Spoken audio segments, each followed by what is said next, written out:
Very Spot.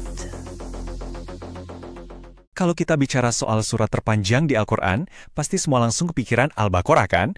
Tapi, tahu nggak sih, di balik panjangnya itu, ada kisah yang super unik, makna yang dalam banget, dan rahasia-rahasia yang bakal kita bongkar bareng-bareng. 286 ayat. Wow, itu bukan cuma angka loh. Bayangin aja, ini tuh kayak lautan petunjuk yang luas banget, yang isinya ngebahas hampir semua hal dalam hidup kita. Nah, saking lengkapnya, surah ini sampai dapat julukan kehormatan loh, Fustatul Quran, yang artinya puncak Al-Quran. Kenapa puncaknya? Ya karena disinilah semua dasar-dasar penting ajaran Islam kumpul, mulai dari soal ibadah, sampai cara kita bergaul sama orang lain, semuanya ada. Ada yang bilang surah ini tuh bagaikan mutiara di antara lautan Al-Quran. Keren banget ya penggambarannya. Cahayanya itu loh yang jadi petunjuk buat kita semua. Oke. Surahnya agung, julukannya Puncak Al-Quran. Tapi, ada satu yang bikin penasaran kan, kenapa namanya justru Al-Baqarah yang artinya sapi betina? Nah, pertanyaan inilah yang jadi pintu masuk ke sebuah kisah yang luar biasa. Ceritanya kita mundur dulu nih, ke zaman Bani Israel. Waktu itu, ada sebuah kasus pembunuhan yang bikin geger. Korbannya orang kaya, dan gak ada seorang pun yang tahu siapa pelakunya. Wah, suasananya jadi tegang, saling curiga. Akhirnya, mereka datang ke Nabi Musa, minta solusi. Dan jawaban dari Allah yang disampaikan Nabi Musa ini, jujur agak di luar dugaan. Untuk mecahin kasus pembunuhan, perintahnya simpel. Sembelih seekor sapi betina. Hah?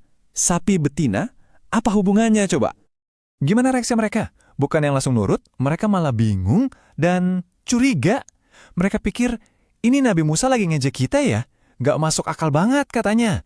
Wah, di sini ketaatan mereka langsung diuji. Dan dari sini, kita lihat polanya. Perintah awalnya kan gampang ya, tapi mereka malah bikin rumit sendiri. Dikit-dikit nanya, sapinya umur berapa?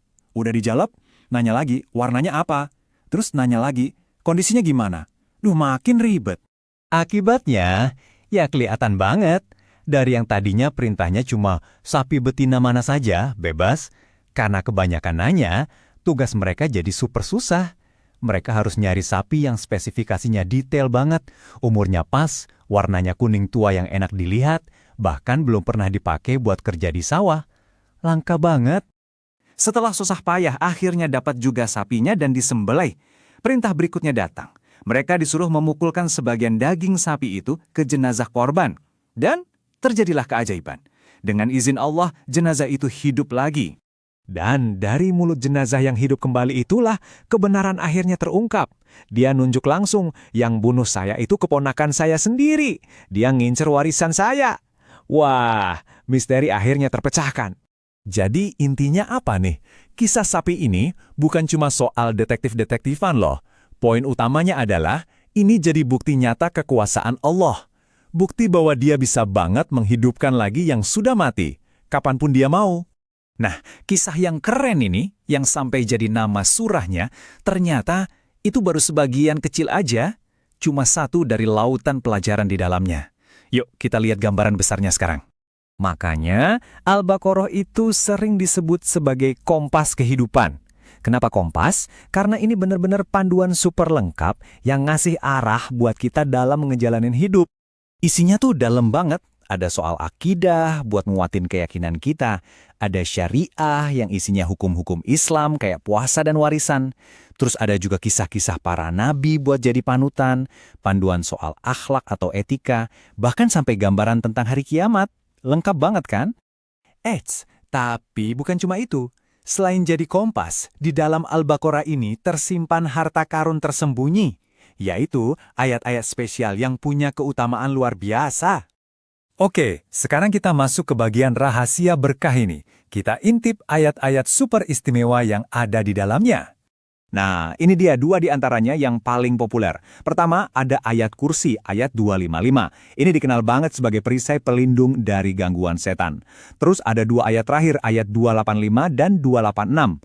Ini isinya doa yang indah banget. Minta petunjuk sekaligus jaminan perlindungan dari Allah. Pentingnya surah ini bahkan ditekankan langsung sama Rasulullah. Beliau nyaranin banget kita buat baca Al-Baqarah di rumah. Kenapa? Karena bisa ngusir setan, dan yang paling penting, bisa bawa ketenangan buat seisi rumah. Jadi, coba deh kita renungin lagi. Kalau dari satu kisah sapi aja, kita bisa belajar soal kebenaran, ketaatan, dan kekuasaan Allah yang luar biasa, bayangin deh, pelajaran menakjubkan apa lagi yang nunggu kita di 285 ayat sisanya. Terima kasih udah nonton.